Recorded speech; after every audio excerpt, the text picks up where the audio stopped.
नमस्कार विद्यार्थी मित्रांनो, वर्ग 8वा आणि विषय विज्ञान. आजच्या या तिसऱ्या तासिकामध्ये आपण पहिलं जे प्रकरण सुरू केलेलं आहे, ह्या पहिल्या प्रकरणाची ही तिसरी तासिका आहे. पहिल्या प्रकरणाचं नाव आहे सजीव सृष्टी व सूक्ष्मजीवांचे वर्गीकरण. याच्यामध्ये आजची ही तिसरी तासिका आहे. या अगोदरच्या तासिकामध्ये रॉबर्ट व्हिटॅकर नावाचे जो शास्त्रज्ञ आहे, रॉबर्ट व्हिटॅकर यांनी ह्या सृष्टीचं पंचसृष्टीमध्ये जे वर्गीकरण केलेलं आहे, ते वर्गीकरणामधले 3 सृष्टी आपण पाहिलेल्या आहेत. कोणची? तर मोनेरा, प्रोटिस्टा आणि कवक ह्या 3 सृष्टी पाहिलेल्या आहेत. 2 सृष्टी कोणत्या राहिल्या? आता प्राणी आणि वनस्पती ह्या 2 सृष्टी राहिलेल्या आहेत. त्या आपल्याला या प्रकरणामध्ये त्यांचा समावेश केलेला नाही आणि 8वीला आपल्याला त्या नाहीतही वनस्पतीचे वर्गीकरण आणि प्राण्यांचे वर्गीकरण आपण पुढच्या वर्गामध्ये शिकणार आहोत. तर रॉबर्ट व्हिटॅकर यांनी जे वर्गीकरण केलेलं आहे पंचसृष्टीमध्ये, त्यातल्या 3 सृष्टी आपण त्यांची लक्षणे सूक्ष्मदर्शक खाली ठेवल्यानंतर त्यांचा आकार कसा दिसतो तेही पाहिलेलं आहे. तर तुम्हाला त्यांची लक्षणं आणि त्यांचा आकार लक्षात असेल की मोनेरा, प्रोटिस्टा आणि कवक ह्या 3ही वनस्पती महत्वाच्या आहेत आणि त्यांची लक्षणंही लक्षात ठेवा तुम्ही. तर आजच्या तासिकामध्ये आपल्याला सजीव सृष्टी व सूक्ष्मजीवांचे वर्गीकरण, या तासिकामध्ये सूक्ष्मजीवांचे वर्गीकरण पाहायचं आहे.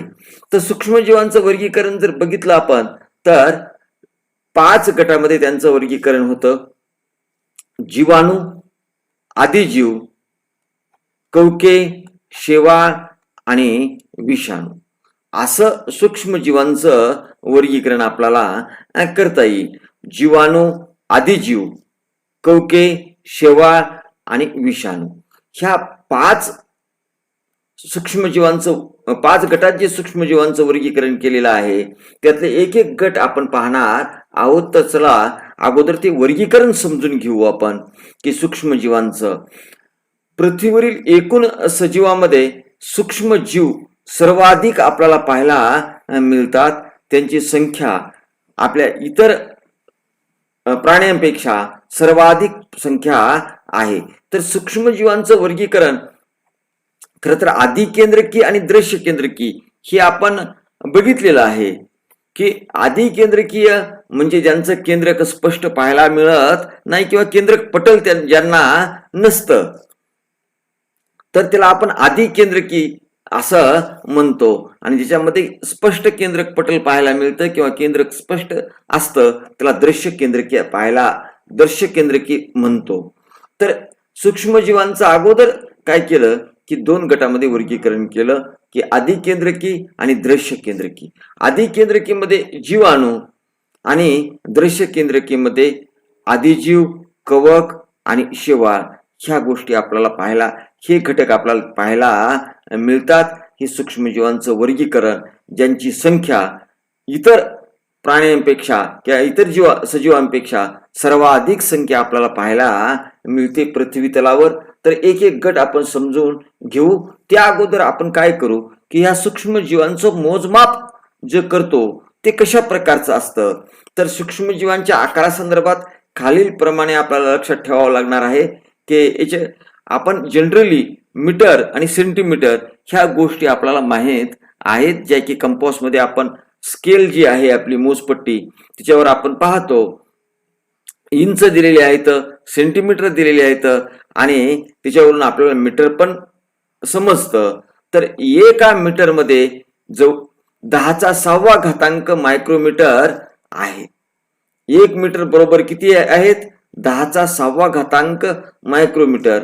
तर 1 मीटर बरोबर 10⁹ नॅनोमीटर असं सर्वात लहान एकक म्हणता येईल, त्याला आपल्याला नॅनोमीटर.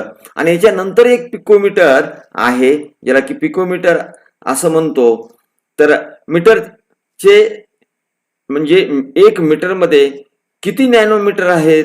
तर 10⁹ नॅनोमीटर आपल्याला पाहायला मिळतात आणि 1 मीटरमध्ये 10⁶ मायक्रोमीटर पाहायला मिळतात. तर ह्या सूक्ष्मजीवांचं मोजमाप जर लांब असेल सूक्ष्मजीव तर लांबी, गोलाकार असेल तर त्याची त्रिज्या, ह्या आपण कशामध्ये मोजतो तर मायक्रोमीटर किंवा नॅनोमीटर मध्ये मोजतो. तर हे पण लक्षात ठेवणं गरजेचं आहे. तर चला आपण एक एक सूक्ष्मजीव बघू. सुरुवातीला आपण काय बघू तर जीवाणू बघू. ह्या जीवाणूचा आकार की 1 mm म्हणजे मिलीमीटर ते 10 मिलीमीटर असा त्याचा आकार आपल्याला पाहायला मिळतो. म्हणजे याच्यामध्ये एकच जी पेशी आहे, एकच पेशी स्वतंत्र जीव म्हणून जगते. एक पेशीच प्राणी आहेत, सूक्ष्मजीव आहेत आणि ते स्वतंत्र जीवन जगत असतात. काही वेळा तर बरेच जीवाणू एकत्र येऊन वसाहत करून पण जीवाणू पाहायला मिळतात. आपण बघितलंय की खूप जीवाणू एकाच ठिकाणी आपल्याला जमा झालेले असे पाहायला मिळतात एखाद्या ठिकाणी. तर जीवाणूची जी पेशी आहे ती पेशी कशी आहे, आधी केंद्रकी असते आणि पेशीत केंद्रक व पटलयुक्त अंगके नसतात. त्याला आपण आधी केंद्रकी पेशी म्हणतो. ज्याच्यामध्ये काय नाहीये, केंद्रक पेशीत केंद्रकही नसतं आणि पटलयुक्त अंगकेही नसतात. त्याला आपण आधी केंद्रकी म्हणतो. तर फक्त पेशी भित्तिका मात्र असते, अशा पेशी भित्तिका असते आणि प्रजनन बहुता द्विखंडीभवन म्हणजे एका पेशीचे 2 भाग होऊन त्याचं प्रजनन होतं. की ही जी एक पेशी आहे ह्या एका पेशीचं खंड म्हणजे विभाजन होऊन 2 पेशीमध्ये रूपांतर होतं आणि ही प्रत्येक पेशी स्वतंत्र जीवन जगते. ही जी जनक पेशी आहे ह्या जनक पेशीचे 2 भाग झाले की ही नवजात पेशी तयार होतात. ह्या नवजात पेशी पण स्वतंत्र जीवन जगतात आणि अनुकूल परिस्थितीत हे जीवाणू प्रचंड वेगाने वाढ होते. याचे 20 मिनिटात संख्येने दुप्पट होऊ शकतात. 20 मिनिटामध्ये यांची इतकी अफाट वाढ होते की त्याचं जे प्रजनन आहे ते प्रजनन द्विखंडी भवन पद्धतीने होत असल्यामुळं त्यांची संख्या खूप वेगाने वाढते. जवळपास 20 मिनिटांमध्ये ते दुप्पट होतात. तर चला विद्यार्थी मित्रांनो, आपण याच्या पुढचा जो भाग आहे तो बघू. दुसरा जो घटक आहे तो पहा. दुसरं प्रकार जो आहे आदिजीव, ज्याला आपण म्हणतो. ह्या आदिजीवामध्ये माती, गोडे पाणी, समुद्रात म्हणजे हे जे सूक्ष्मजीव आदिजीवामध्ये येणारे जे काही सूक्ष्मजीव आहेत यांचा आकार कुठून 200 मिलीमीटर इथपर्यंत त्यांचा आकार असू शकतो. की 200 मिलीमीटर पर्यंत आपल्याला ते सूक्ष्मजीव पाहायला मिळतात. 1 सेंटीमीटर मध्ये 10 मिलीमीटर असतात हे आपल्याला माहित आहे. तर 200 मिलीमीटर पर्यंत ते आपल्याला पाहायला मिळतात. म्हणजे सहज साध्या डोळ्यानेही आपल्याला पाहता येतात आणि माती, गोडे पाणी किंवा समुद्रामध्येही ते आढळतात. इतर काही तर सजीवांच्या शरीरातही आपल्याला पाहायला मिळतात आणि हे खरं तर रोगास कारणीभूत ठरतात. ज्या सजीवांच्या ज्या शरीरात, प्राण्यांच्या शरीरात जे हे आढळतात ते काय होतंय, त्यामुळं आपल्याला रोग होतो आणि हे रोगास कारणीभूत असू शकतात. हे दृश्य केंद्रकी पेशी आढळणारे एक सजीव आहेत. याच्यामध्ये एक सजीवच आहे. तर अगोदर आधी केंद्रकी पाहायला मिळत होते आपल्याला की ही असा एकमेव समूह आहे सूक्ष्मजीवांचा जे की दृश्य केंद्रकी आहेत पण एक पेशीय आहेत. प्रोटोझोआंची पेशींची रचना, हालचालींचे अवयव, पोषण पद्धती यात आपल्याला विविधता आढळते. आणि प्रजनन काय होतं द्विखंडन पद्धतीनं इथं पण प्रजनन होतं आणि जीवाणूमध्ये पण द्विखंडन पद्धतीनंच विभाजन होत होतं. इथं आपल्याला अमिबा, पॅरामेशियम किंवा गांडूळ पाण्यात आढळणारा स्वतंत्र जीवन जगतो तो. हे अँटामिबा हिस्टोलिटिका म्हणून आमाश रोगास कारणीभूत असतो हा जो सूक्ष्मजीव. आणि मलेरिया सारखे जे मलेरिया हिवताप येते आपल्याला, ह्या हिवतापीसाठी कारणीभूत असलेले सूक्ष्मजीव ही आपल्याला पाहायला मिळतात, ज्याला की प्लाझ्मोडियम व्हायक्स असे म्हणतात. युग्लिना हे पण स्वयंपोषी आहे. हे आपल्याला युग्लिना नावाचा जे आहे सूक्ष्मजीव, आदिजीव, जे त्यांचा आदिजीवामध्ये समावेश होतो, हे आपल्याला पाहायला मिळतात. तर अमिबा, पॅरामेशियम हे सगळे जे आदिजीव आहेत हे आपल्याला एकतर मातीमध्ये किंवा गोड्या पाण्यामध्ये किंवा समुद्रामध्ये आढळतात आणि सगळे हे एकपेशीय असून दृश्य केंद्रकीय आहेत. यांच्या रचना वेगवेगळ्या प्रकारच्या आहेत, आकाराने हे वेगवेगळे आहेत आणि काही तर ही आपल्याला रोगास कारणीभूत आहेत, तर काही आपल्याला रोग होत नाही. काही आदिजीव काय होतात, शरीरामध्ये, प्राण्यांच्या शरीरामध्ये राहतात आणि रोगास कारणीभूत ठरतात. तर हे आदिजीव आपल्या शरीरात वाढले तर आपल्याला ते रोगास कारणीभूत ठरतात असंही म्हणता येईल. तर चला आपण तिसरा घटक बघू. आपण तिसरा घटक सूक्ष्मजीव जे आहे कवक. तर ह्या कवकामध्ये हे 10 मिलीमीटर ते 100 मिलीमीटर पर्यंत आपल्याला पाहायला मिळतात. कुजलेले जे पदार्थ आहेत त्या कुजलेल्या पदार्थात कार्बनी पदार्थावर वाढणारी जे बुरशी आहे ते बुरशी म्हणजेच कवक, ह्या कवकामध्ये त्यांचा समावेश होतो. हे कसे आहेत तर याची लक्षणं आहे की दृश्य केंद्रकीय आहेत आणि एकपेशीय सूक्ष्मजीव आहे. कवकांच्या काही जाती आपल्याला नुसत्या साध्या डोळ्यानेही पाहता येतात, तर काही जाती पाहता येत नाहीत. तर मृतोपजीवी असून ते कार्बनी पदार्थावर आपली उपजीविका भागवतात आणि म्हणजे कार्बनी पदार्थापासून अन्न शोषण करत असतात. मृतोपजीवी म्हणजे मृत शरीरावरती आपली उपजीविका भागवतात. प्रजनन कोण्या पद्धतीनं होतं तर याच्या अगोदरचे जे होते तर दोन्ही द्विखंडन पद्धतीनं त्यांचं प्रजनन होत होतं. तर कवकामध्ये मात्र प्रजनन हे द्विखंडन आणि मुकुलायन अशा दोन्ही अलैंगिक पद्धतीनं प्रजनन होतं. हे ईस्ट, हे ज्याला की मशरूम असं आपण म्हणतो, हे मशरूम, ईस्ट, बुरशी हे तंतू, हे जे आहेत उदाहरणं, हे सगळ्या उदाहरणाचा समावेश कवकामध्ये होतो. ह्या बुरशीचं जर सांगायचं झालं तर हे काय आहे की हे जे तंतू आपल्या खाद्यपदार्थावर वाढतात, हे तंतू मध्ये त्याचं शरीर जे आहे ते पेशीमय नाहीत. ह्या तंतूला जर बघितलं आपण तर ह्या तंतूमध्ये असे असंख्य केंद्रक आपल्याला पाहायला मिळतात. तर विद्यार्थी मित्रांनो, चौथा जो घटक आहे सूक्ष्मजीव तो म्हणजे शेवाळ, जे की आपल्याला पाण्यामध्ये पाहायला मिळतं. हे दृश्य केंद्रकीय आहे, एकपेशी आहे आणि स्वयंपोषी आहे.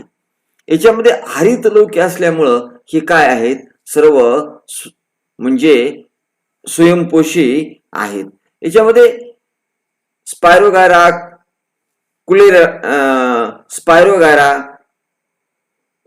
क्लोरेला हे जे आहेत ते आपल्याला शेवाळ याच्यामध्ये समावेश झालेला पाहायला मिळतं. ह्या पेशीमध्ये हरितलौकाच्या साहाय्याने प्रकाश संश्लेषण नावाची प्रक्रिया होत असते. शेवाळांच्या थोड्या प्रजाती एक पेशी आहेत, तर सर्व शेवाळ बहुपेशीमध्ये यांचा समावेश होतो. खूपच थोड्या प्रजाती आहेत ज्या की आपल्याला एक पेशीय पाहायला मिळतात. आपल्याला नेहमीच पाहायला मिळतं ते आपल्या स्पायरोगारांचे असे धागे आपण पाहिले असताना वाहत्या पाण्यामध्ये, तर त्याचाही समावेश शेवाळामध्ये होतो, जे की आपल्याला साध्या डोळ्यानं पाहता येतं. सूक्ष्मजीवांचा जो 5वा प्रकार आहे तो विषाणू, ज्यांचा आकार 10 नॅनोमीटर ते 100 नॅनोमीटर इतका आहे. हे विषाणू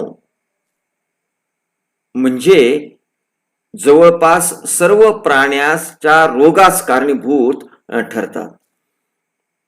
की हे विषाणू खरं तर सजीव मानले जात नाहीत आणि ते निर्जीव ही मानले जात नाहीत. सजीव आणि निर्जीव यांच्या सीमेवर आहेत असं आपल्याला म्हणता येईल.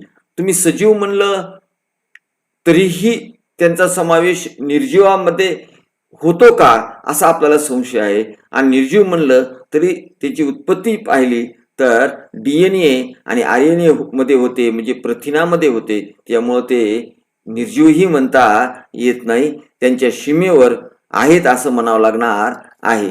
मात्र त्याचा अभ्यास सूक्ष्मजीवशास्त्रात केला जातो. खरं तर ह्या सूक्ष्मजीवशास्त्रात त्यांचा अभ्यास होतो.